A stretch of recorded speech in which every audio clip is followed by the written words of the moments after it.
kung hindi pa ready, ako siguro kung hindi pa ready, i-assess ko kung ano yung parang point of view ng partner ko. Bakit Kasi hindi pa syempre, siya baka ready? mamaya may iniisip siya na hindi ko naman alam Pwede. kung bakit hindi siya magiging ready. Kasi in our case kasi, nagkaroon din kasi naman tayo ng time na talagang nung pinagdaanan natin yung stage na yan ng buhay natin, ng relationship natin. Parang ano tayo, isa tayo ng mindset eh. Paano kung nandun tayo sa situation na magkaiba? So, all you have to do is to, siyempre, discuss it with your partner. Correct.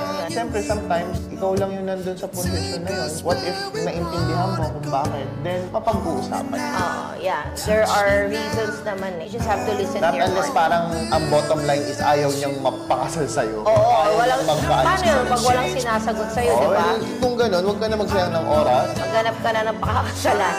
Yes, sometimes it always ends up to that, di ba? Kung mapapansin niyo yung mga nagkakaroon ng mga long relationship, tapos pag May nakilala. may nakilalang bago after Ang their bilis. breakup, ang bilis. Kasi that's what they wanted.